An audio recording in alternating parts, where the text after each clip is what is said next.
menjatuhkan sanksi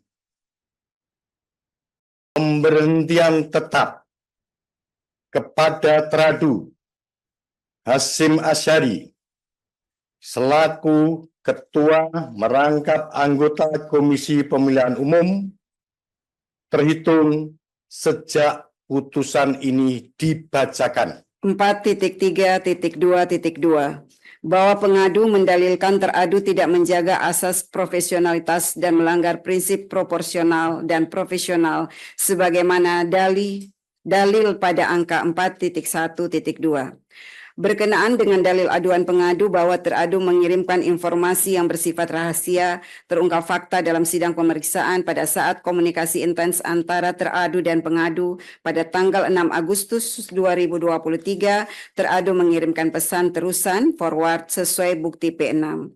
DKPP menilai tindakan teradu mengirimkan informasi maupun materi tentang pelaksanaan BIMTEK yang pembahasannya masih bersifat internal antara ketua dan anggota KPU tidak sepantasnya disampaikan kepada pengadu yang berstatus sebagai anggota PPLN. Apalagi disertai adanya pesan WhatsApp, keep secret for your eyes only, for your eyes only, dan not for share, menunjukkan bahwa informasi maupun materi yang dibagikan oleh teradu kepada pengadu bersifat penting dan rahasia. Terungkap pula fakta dalam sidang pemeriksaan dalam komunikasi intens tersebut, teradu mengajak pengadu jalan berdua di sela-sela acara BIMTEK di Den Haag, bukti P7. Terjadi juga komunikasi intens antara teradu dan pengadu melalui WhatsApp pada tanggal 12 Agustus 2023, vide bukti P13. Dalam komunikasi tersebut, pengadu meminta tolong kepada teradu agar pada saat kunjungan ke Belanda membawakan barang pengadu yang ketinggalan di Jakarta. Kemudian teradu menyanggupi permintaan pengadu dan mengirimkan daftar barang titipan pengadu berupa 1 rompi PPLN, 1 potong baju, 1 potong CD, dan 2 peks cuimi. Terhadap pesan tersebut, pengadu menanyakan apa yang dimaksud dengan CD, padahal barang tersebut tidak termasuk barang yang dititipkan oleh pengadu. Teradu menjawab dengan nada bercanda, "Oh maaf, keselip." Bukti P13. Terhadap fakta tersebut, DKPP menilai tindakan teradu tidak dibenarkan menurut etika penyelenggara pemilu. Teradu terbukti menyisipkan kepentingan pribadi dalam melaksanakan tugasnya. Permintaan teradu untuk jalan berdua dengan pengadu tidak patut dilakukan, mengingat status teradu yang sudah berkeluarga. Selain itu, isi chat teradu yang menuliskan CD yang diakui dalam sidang pemeriksaan adalah celana dalam, menurut DKPP tidak patut dibicarakan, mengingat status teradu sebagai atasan dari pengadu dan teradu sudah berkeluarga. Apalagi dalam pesan pengadu kepada teradu tidak ada titipan berupa CD untuk dibawa ke Belanda. Berkenaan dengan dalil aduan pengadu bahwa teradu memaksa melakukan hubungan badan, terungkap fakta dalam sidang pemeriksaan bahwa pada tanggal 2 sampai dengan 7 Oktober 2023 dilaksanakan kegiatan BIMTEK PPLN di Den Haag. Pada kegiatan tersebut teradu hadir pada tanggal 3 Oktober 2023 dan menginap di Hotel Van der Valk, Amsterdam, Belanda. Bahwa dalam sidang pemeriksaan pengadu mengaku pada malam hari tanggal 3 Oktober 2023 pengadu dihubungi teradu untuk datang ke kamar hotelnya. Pengadu kemudian datang ke kamar hotel teradu dan berbincang-bincang di ruang tamu kamar teradu. Dalam perbincangan tersebut teradu merayu dan membujuk pengadu untuk melakukan hubungan badan. Pada awalnya pengadu terus menolak, namun teradu terus memaksa. Saya ulangi, namun teradu tetap memaksa pengadu untuk melakukan hubungan badan. Pada akhirnya hubungan badan itu terjadi. Dalam sidang pemeriksaan, pengadu menyatakan setelah kejadian tersebut, seminggu kemudian pengadu mengalami gangguan kesehatan fisik. Pada tanggal 18 Oktober 2023, pengadu melakukan pemeriksaan ke dokter umum atas gejala yang dialami sebelumnya. Permisi, mohon maaf yang mulia, apakah harus sedetail itu dibacakan? Terima kasih. Saya lanjutkan. Hasil konsultasi dengan dokter menganjurkan agar dilakukan pemeriksaan lanjutan bersama antara pengadu dan teradu. Pada tanggal 31 Oktober 2023, pengadu menghubungi teradu melalui pesan WhatsApp agar teradu juga melakukan pemeriksaan kesehatan sebagaimana dianjurkan oleh dokter. Kemudian teradu menjawab, "Iya, siap sayang." Selanjutnya, teradu mengirimkan hasil pemeriksaan kesehatan teradu yang dilakukan di Indonesia disertai dengan caption, "Semoga kita sehat selalu." Vide bukti P15C. Dalam sidang pemeriksaan, teradu mengakui bahwa kata kita yang dimaksud dalam chat WhatsApp tersebut adalah teradu dan pengadu. Berdasarkan uraian fakta-fakta tersebut, DKPP menilai telah terjadi hubungan badan antara teradu dengan pengadu pada tanggal 3 Oktober 2023 sesuai dengan bukti P15A, P15B, P15C, P16, P20, dan P21. Berkenaan dalil aduan pengadu bahwa teradu menyusun dan menandatangani surat pernyataan tertanggal 2 Januari 2024, terungkap fakta dalam sidang pemeriksaan bahwa teradu mengakui membuat dan menandatangani surat pernyataan aku pada tanggal 2 dan 5 Januari 2024. Bahwa surat pernyataan tersebut dilatar belakangi oleh kedatangan pengadu ke Indonesia dengan maksud menagih kepastian janji teradu untuk menikahi pengadu pasca kejadian pada tanggal 3 Oktober 2023. Bahwa pengadu datang ke Jakarta pada tanggal 9 Desember 2023 difasilitasi oleh teradu berupa tiket pesawat dan menyiapkan 1 unit apartemen dengan nomor 705 di Oakwood Suite Kuningan atas nama Wildan Sukoya untuk dipergunakan pengadu sejak tanggal 8 Desember 2023 sampai dengan 7 Januari 2024 sesuai bukti pihak terkait Ahmad Wildan Sukoya, vide bukti PT2. Akan tetapi, pengadu tidak mendapatkan jaminan kepastian dari teradu, sehingga pengadu meminta teradu untuk membuat surat pernyataan tertulis di atas materai yang pada pokoknya berisikan janji teradu kepada pengadu. Terhadap fakta-fakta tersebut, DKPP menilai bahwa tindakan teradu membuat surat pernyataan yang berisi janji-janji kepada pengadu layaknya prenuptial agreement atau kesepakatan jaminan suami istri merupakan tindakan yang tidak patut dilakukan oleh teradu. Tindakan teradu membuat surat pernyataan tersebut sangat relevan dengan peristiwa yang terjadi pada tanggal 3 Oktober 2023 di Hotel Van der Valk, Amsterdam, Belanda. Selanjutnya, berkenaan dengan dalil bahwa teradu menyalahgunakan jabatan, wewenang, dan fasilitas negara untuk kepentingan pribadi, terungkap fakta dalam sidang pemeriksaan bahwa benar teradu menggunakan kendaraan dinas milik teradu untuk kepentingan pribadi mengantar dan menjemput pengadu di luar tugas kedinasan pada saat pengadu berada di Jakarta. Bahwa teradu juga terbukti memfasilitasi tiket pesawat pengadu pulang pergi Jakarta Singapura dengan total biaya sebesar 8.697.500 rupiah. Sebagaimana keterangan pihak terkait Retno Kusumastuti, vide bukti PT1 dan PT2.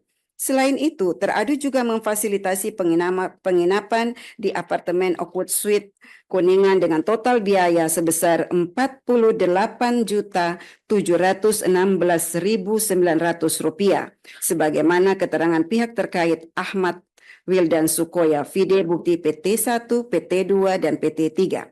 Bahwa berdasarkan keterangan pengadu dalam sidang pemeriksaan, teradu juga memfasilitasi tiket pesawat pengadu pulang pergi Jakarta Belanda sebanyak 3 kali dengan total biaya 100 juta rupiah. Hal ini diakui oleh teradu dan menjelaskan bahwa yang membayarkan biaya tiket untuk pengadu adalah temannya.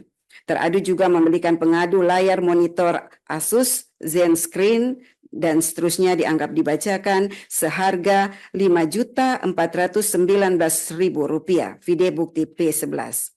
Berdasarkan uraian fakta tersebut di atas, DKPP menilai sepanjang dalil terkait penggunaan mobil dinas, teradu terbukti menyalahgunakan jabatan, wewenang, dan fasilitas negara untuk kepentingan pribadi.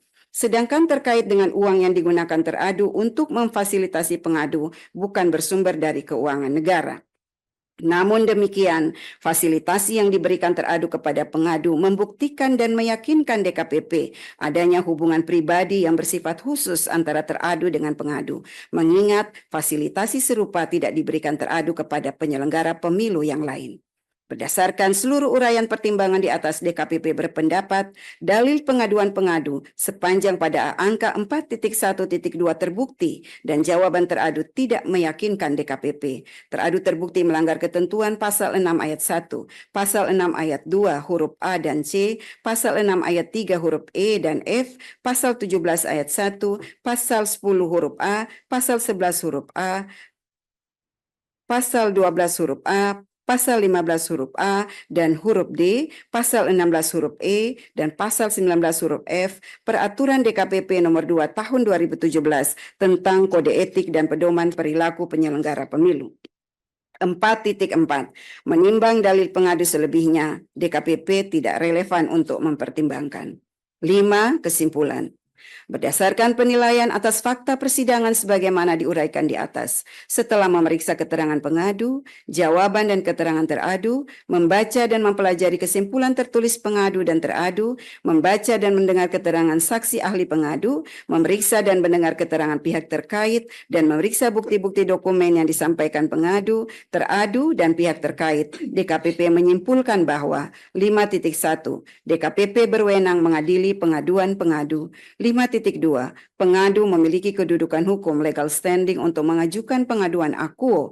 5.3. Teradu terbukti melakukan pelanggaran kode etik dan pedoman perilaku penyelenggara pemilu.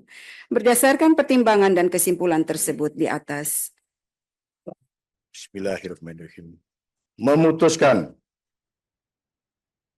1. Mengabulkan pengaduan pengadu untuk seluruhnya. 2. Menjatuhkan sanksi pemberhentian tetap kepada teradu Hasyim Asyari selaku Ketua Merangkap Anggota Komisi Pemilihan Umum terhitung sejak putusan ini dibacakan. 3. Presiden Republik Indonesia untuk melaksanakan putusan ini paling lama 7 hari sejak putusan ini dibacakan. Dan 4. Memerintahkan Badan Pengawas Pemilihan Umum untuk mengawasi pelaksanaan putusan ini.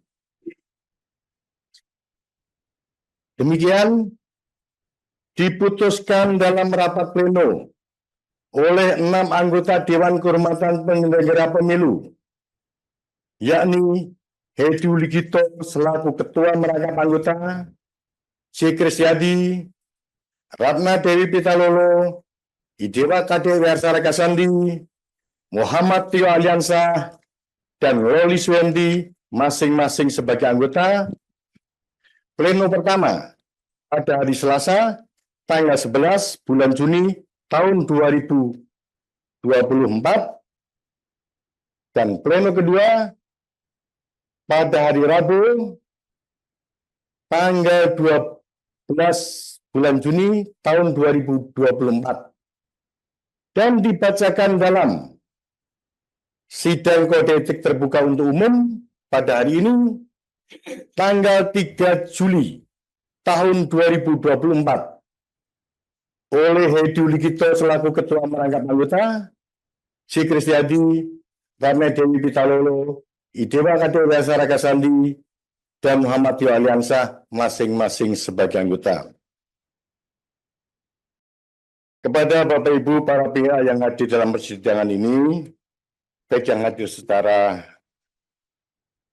di ruang sidang ini maupun yang hadir secara online, saya ucapkan terima kasih atas kehadirannya di ruang sidang ini. Kepada rekan-rekan, para jurnalis yang saya cintai, saya banggakan, sidang ini sidang terbuka, saudara-saudara boleh meliput, tapi mohon dengan hormat, saudara-saudara semua, dengan bijak menyiarkan jalannya persidangan ini. Ini sekedar himbauan saya, bukan perintah. Terima kasih saudara-saudara jurnalis atas kehadirannya di ruang sidang ini. Dengan mengucapkan alhamdulillahirabbil alamin, puji syukur kepada Tuhan Yang Maha Kuasa, sidang pembacaan putusan Dewan Kehormatan Penyelenggara Pemilu Republik Indonesia hari ini Rabu tanggal 3 Juni 2024. Dengan ini saya nyatakan ditutup.